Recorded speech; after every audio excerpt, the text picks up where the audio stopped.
di alam bakpus.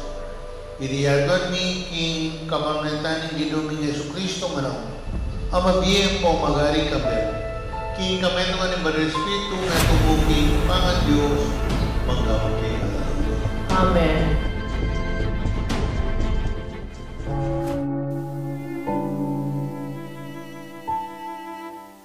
Ano ba inaantay yung ba't kayo kumain? Sarap-sarap ng ulam eh. Kumain na kayo. Tay, sa palayan po ba tayo makapag-aaral pa po kami niyan? Tapatin nyo nga po kami, Tay. Alam mo mga anak, ginagawa ko ang lahat para mapag-aral ko kayo. Pero sa hirap ng buhay, kung ba na nga ako kahanap buhay, kulang pang kita. Sana maintindihan nyo muna. Pero gagawin ko ng paraan. Makaka-aral ulit kayo. Eh, nakakatay kasi lampa ka. Kasi bakla ka. Tagal nyo na bang alam na ikinahiya nyo ko dahil ako'y bakla?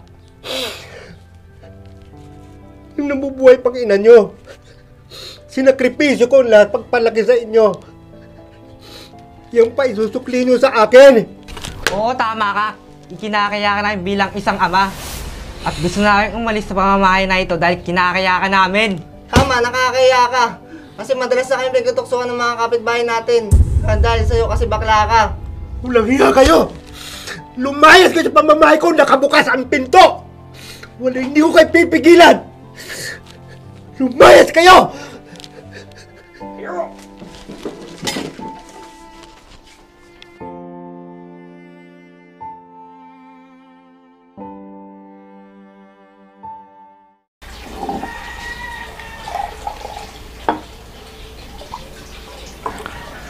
Maraming salamat po, Richard.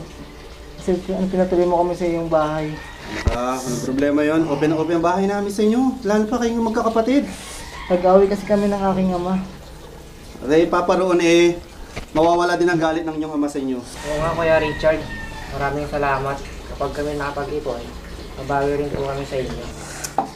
Huwag mo muna intindihan. Malaki yung farm namin dyan. No? Kailangan din namin ng trabahador para magtrabaho. So kapag nakaipon na kayo ng pera, yun, pwede kayong mamuhay or pwede kayong tayo ng business nyo. Pwede rin kayong mag-ikot-ikot dyan. Saka huwag nyo nang intindihin to, no? Si Yaya na mag-ligpit niya, naka-ready na rin yung bahay. So yung kwarto tutuloy nyo magkakapatid. Alis na ako. May lakad pa kami ni Mrs. eh. Maraming salamat po. Sige, bye-bye. Ingat, ha? Yan, nandyan naman si Yaya. Sabihan nyo na lang. Ya, kayo na bahala.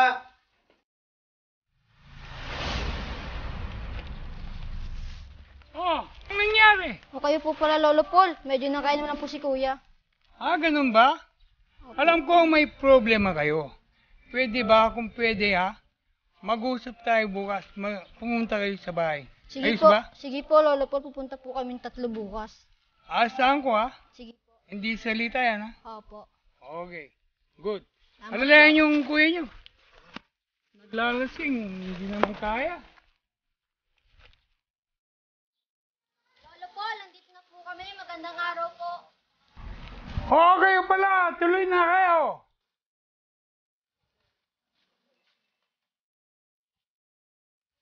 Magandang araw po, Lolo Paul. Maupo kayo, anak. Alam ko darating kayo eh. Kaya tingnan nyo, inanda ko na yung merienda nyo. Kung pwede, merienda muna kayo. Salamat po. Oo nga po pala, Lolo Paul. Ano po yung pag-uusapan natin tatlo? Magandang tanong yan. Inaasahan ko mula na sa'yo. Kasi narinig ko, huwag na yung hindi nyo pwedeng ilihim sa akin. Nadinig ko. Nakita ko pa kayo. Hindi nyo lang. Ang tatay nyo, kahit ganyan yan, kahit na may pagkabading, pinagsisikapan niya. Pinagsisikapan niya kung paano buhayin, kung paano niya papag-aralin. Ganyan ang pagmamahal niya sa inyo. Ba hindi nyo alam? Halos hindi na kumain. Halos hindi makatulog.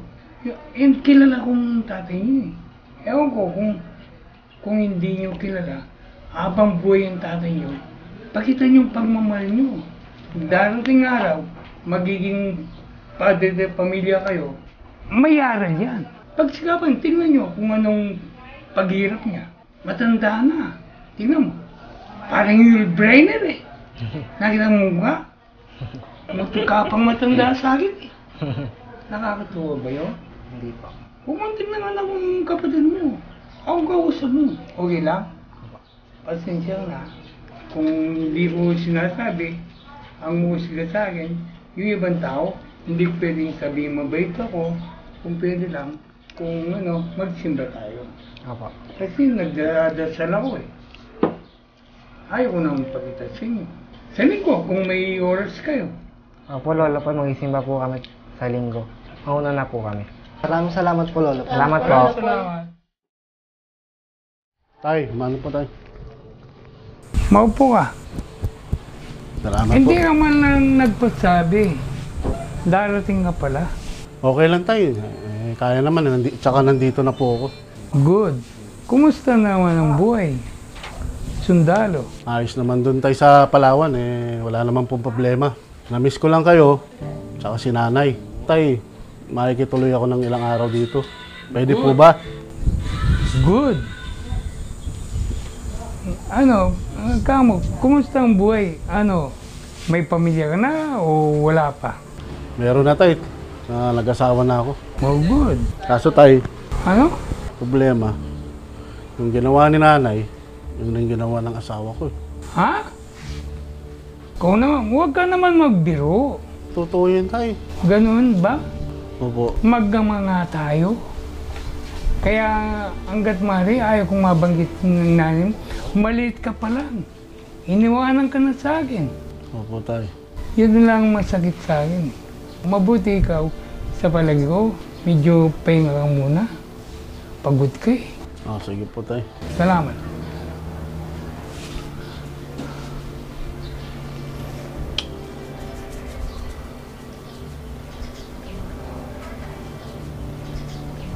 Magama nga tayo, anak. Ikaw na bala dyan, ha? Yes, sige, sige. Hoy!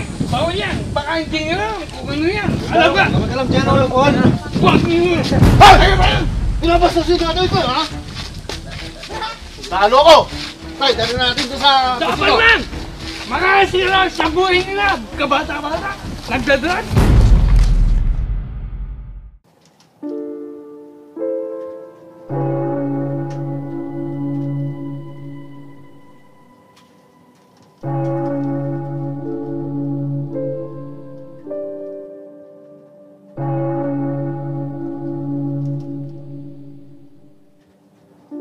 Panginoon, gabayin niyo po ang aking kaibigan na si Kanor. Alam ko na kailangan niya po kayo ngayon. Gabayin niyo din po ang kanyang mga anak at huwag silang mapunta sa masama. Handa po akong tumulong sa kanilang pamilya. Gabayin niyo po kami. Utang po namin ang lahat sa inyo, Panginoon. Ama, patawarin niyo po kami sa aming nagawa sa aming ama. Nabulag ako at hindi ko alam kung ano ang aking ginawa. Nagpadala ako sa bugso ng damdamin ng dahilan sa kanyang kasarian. Nagawa ko siyang ikahiya. Hindi ko naisip lahat ng sakripisyo at pagmamahal niya sa amin at buong pamilya. Panginoon, patawarin niyo po ako sa aking nagawa at sana ay mabigyan po ako ng pagkakataon ng makahingi ng tawad sa aking ama. Panginoon, nagsisisi na po ako sa mga nasabi ko at nagawa sa aking ama. Pagkatapos niyang ibigay lahat ng pagmamahal niya para sa akin at sa aming pamilya, ito lamang ang aking nagawa. Ako mismo na anak niya ang nagkaya sa kanya. Patawarin niyo po sana ako sa aking nagawa. Mahal na mahal ko po ang aking ama. Nagkamali ako pero sana mabigyan pa po ako ng pagkakataon na makahingi ng tawad.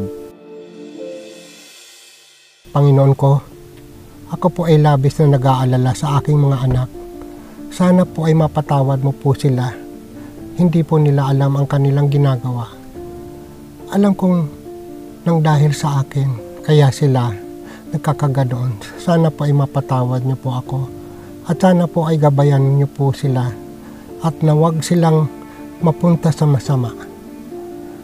Sana po maliwanagan po ang kanilang pag-iisip at umuwi na po sila sa aming tahanan.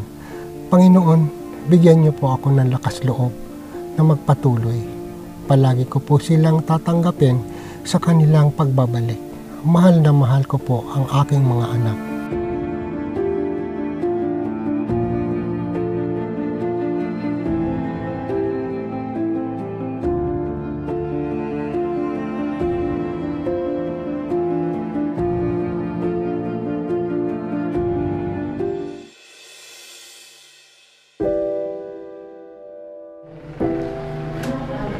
Kuya, uwi na po ba tayo kay tatay? Uuwi na tayo kay tatay. Sigurado nag-aalala na yun.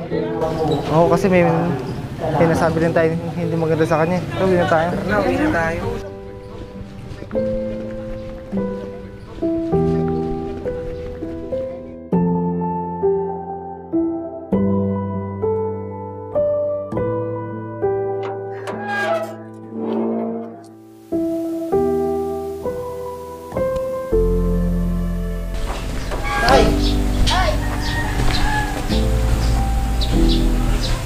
Tay, patawarin niyo po kami sa aming nasabi at nagawa. Pinagsisisihan po namin lahat ng iyon. Mahal na mahal po namin kayo. At alam po namin na di po kayo nakulang sa amin ni minsan. Tay, patawad tayo sa mga nasabi namin sa iyo. Bigyan niyo po kami ng isang pagkakataon, Tay. Opo, tay, uwi na po kami ng Leo. At kahit kailan po, tay, hindi po namin kayo kakahiya. Mahal na mahal ka po namin, tay. Buti na lang po, pagsabihan po kami ng Paul. Ako din, ang dami kong pagkukulang sa inyo. Sana mapatawad niyo ako. Dahil sa akin, pinagtatawanan kayo ng ibang tao. Sana maintindihan niyo ako. Minahal ko ang iyong ina, kaya kayo nabuo. Pero humihingi ako sa inyo ng unawa. Intindihin niyo sana ako. Salamat.